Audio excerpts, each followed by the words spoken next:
नमस्कार, मैं जनप्रता शिवम गौतम। जिस तरीके से रिया चक्रवर्ती की गिरफ्तारी हुई थी उसके बाद ऐसा लग रहा था कि सतीश मानसिंदे जो उसका वकील है अपने आप को बहुत बड़ा तीसमारखा समझता था और उसने ऐसे तमाम बयान दिलवाए थे और ये कहा था कि रिया ने कभी ड्रग्स का इस्तेमाल नहीं किया है। लेकिन उसके बावजूद रिया की गिरफ्तारी हुई। रिया पिछले कई दिनों से 2 हफ्ते से लगभग भाईखाला जेल में है और अब उसे इसी जेल में 6 अक्टूबर तक रहना पड़ेगा, क्योंकि एक बार फिर से उसकी जो जमानत की याचिका है सेशन कोर्ट ने खारिज कर दी है।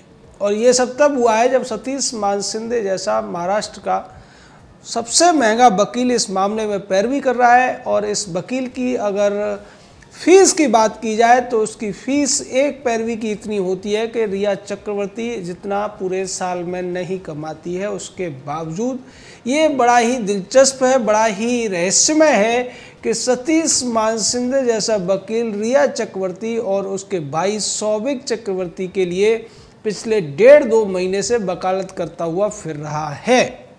क्या ये मुफ्त में हो रहा है? वकील किसी का भी काम मुफ्त में नहीं करते हैं। बहुत से वकील होते हैं वो 2-4 PIL जरूर लगा देते हैं या किसी गरीब का भला करने के लिए उसका केस लड़ सकते हैं, लेकिन इस तरीके के वकील मुफ्त में वकालत नहीं करते। ये लगभग पूरी तरीके से एक ऐसा तथ्य है जिससे कोई वकील इनकार नहीं कर सकता है। तो फिर सतीश मानसिंदे किसके कहने पर, किसके पैसे से और किसके स्पॉन्सरशिप में रिया चक्रवर्ती और सौविक चक्रवर्ती की वकालत कर रहा है और बार बार अपनी किरकिरी करा रहा है? क्योंकि किसी भी वकील के करियर में इन चीज़ों का भी बड़ा असर पड़ता है कि उसने किस किस तरीके के केस लड़े और उन केस में कितनी सफलता मिली। अभी तक सतीश मानसिंदे को रिया के मामले में एक भी सफलता नहीं मिली है। उसके बावजूद ये जो महंगा वकील है वो उसकी पैरवी कर रहा है और बार बार मुँह की खा रहा है। इससे एक और झटका महाराष्ट्र की सरकार को भी लगा है, क्योंकि हो न हो सतीश मानसिंदे के पीछे महाराष्ट्र की सरकार है। उद्धव ठाकरे, आदित्य ठाकरे, संजय राउत जैसे लोग हैं जो कि सतीश मानसिंदे को स्पॉन्सर कर रहे हैं, क्योंकि उन्हें पहले से डर था कि अगर रिया फंसेगी तो बहुत सारे लोग फंस जाएंगे। और ऐसा होता भी दिख रहा है, लेकिन अभी तक राजनीतिक तौर पर किसी का नाम सामने नहीं आया है। संदेह जरूर है बेबी पेंगुइन के ऊपर, लेकिन जिस तरीके से रिया चक्रवर्ती को NCB ने गिरफ्तार किया, उसके साथ साथ 6 अन्य लोगों को और गिरफ्तार किया गया, उसके भाई को गिरफ्तार किया गया और इस मामले में अब तक 17 गिरफ्तारियां हो चुकी हैं। और जिस तरीके से आज जमानत की याचिका लगाई गई थी रिया चक्रवर्ती की तरफ से, क्योंकि जो पिछले रिमांड मिला था रिया चक्रवर्ती का, जुडिशल कस्टडी मिली थी 14 दिन की, वो आज ख़त्म हो रही थी और आज इसके साथ ही 14 दिन की और कस्टडी मिल गई है रिया चक्रवर्ती की। यानी कि 6 अक्टूबर तक रिया चक्रवर्ती को जेल में रहना है, जेल की ही रोटी खानी है, जेल की चटाई पर सोना है और जेल के मच्छरों से अपना खून भी चुसवाना है। दरअसल खून चुसवाने और चटाई की बात मैं इसलिए कर रहा हूं क्योंकि रिया चक्रवर्ती को लेकर NDTV और आज तक जैसे जो चैनल हैं इन्होंने 2-3 दिन इस तरीके की स्टोरियां चलाई थी कि रिया चक्रवर्ती को तकिया भी नहीं दिया गया, रिया चक्रवर्ती को गद्दा भी नहीं दिया गया, रिया चक्रवर्ती को चटाई पे सोना पड़ा, रिया चक्रवर्ती को मच्छरों ने खाया, रिया चक्रवर्ती को सूखा खाना दिया गया। इस तरीके की बातें करते हुए NDTV और आज तक के तमाम पत्रकार नजर आ रहे थे। उन्हें ये नहीं दिखाई दे रहा था कि रिया चक्रवर्ती जिस जुर्म के लिए अभी जुडिशल कस्टडी में है उसमें रिया चक्रवर्ती और उसके भाई को 10 साल तक की सजा हो सकती है।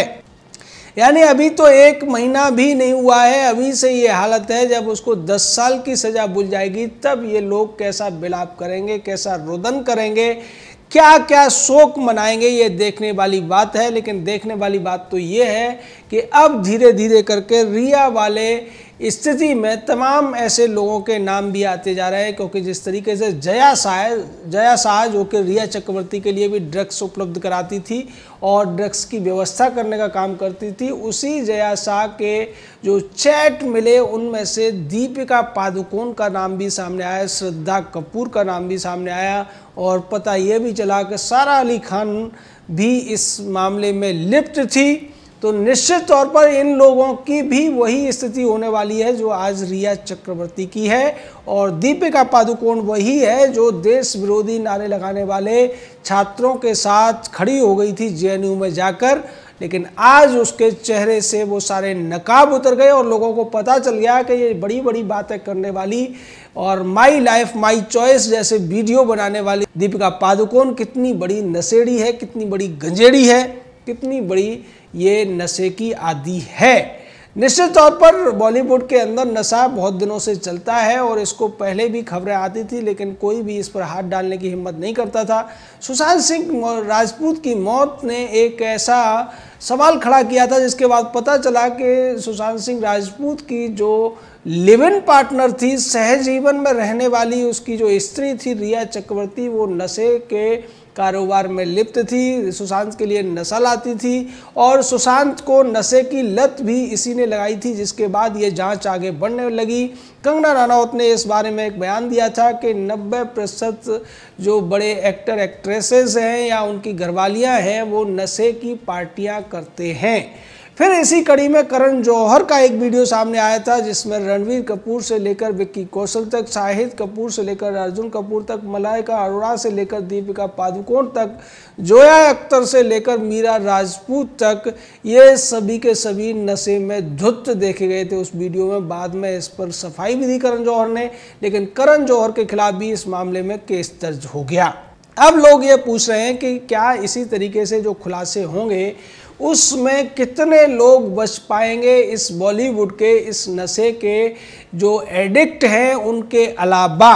तो इसको लेकर युवराज सिंह नाम के सुशांत सिंह राजपूत के एक दोस्त ने जो बयान दिया था उसको मैं फिर से याद दिला दूं। उसने ये कहा था कि जितने भी बड़े बड़े एक्टर हैं बॉलीवुड में, अक्षय कुमार को छोड़कर वो ज़्यादातर नशेड़ी, गंजेड़ी और अफीमची हैं। आप समझ लीजिए कि ये जो लोग आपको बड़े पर्दे के ऊपर बहुत ज़्यादा भोले भाले, देश के लिए लड़ने वाले, समाज का हित करने वाले और नायक के तौर पर दिखाए जाते हैं, असलियत में इनकी ज़िंदगी नशेड़ी, गंजेड़ी, अफीमचियों की जैसी है।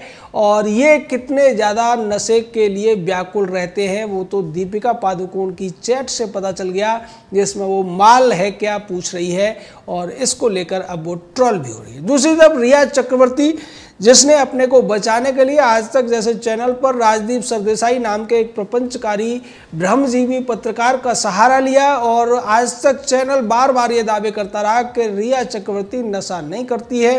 वही बात रिया चक्रवर्ती भी कहती रही, क्योंकि ऐसा कहने के लिए सतीश मानसिंह ने उसको बताया था और ये कहा था कि अगर वो इसी लाइन को बोलती रहेगी तो कोई भी जांच एजेंसी उसको नहीं पकड़ पाएगी। लेकिन रिया को ये शायद ध्यान में रखना चाहिए था कि इस पूरे कारोबार में उसका भाई सौविक भी शामिल है, दूसरे लोग भी हैं जिन्होंने रिया चक्रवर्ती को नशा करते हुए, नशा मंगाते हुए और सुशांत सिंह राजपूत को नशे का सेवन कराते हुए देखा है। कहीं ना कहीं से तार जुड़ेंगे और ऐसा ही हुआ। सैमुअल मिरांडा से लेकर सतीश पिठानी तक और दीपेश सावंत से लेकर तमाम लोगों ने रिया के खिलाफ गवाही दी।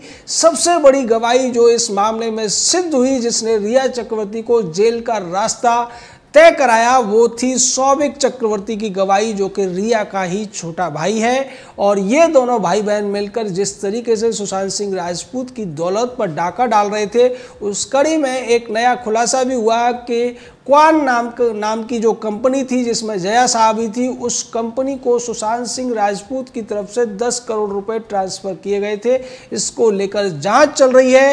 हालांकि क्वान कंपनी की तरफ से ये कहा जा रहा है कि ये जो पैसे थे वो कमीशन के पैसे थे, लेकिन अगर कमीशन के पैसे थे जो कि 10% बताया जा रहा है, तो क्या सुशांत सिंह राजपूत को 100 करोड़ का कोई प्रोजेक्ट मिला था? और अगर 100 करोड़ का प्रोजेक्ट मिला था तो वो पैसा कहाँ गया? यानी सीधे तौर पर रिया चक्रवर्ती ने जो कुछ किया है, धीरे धीरे करके वो सारे राज बाहर आ रहे हैं।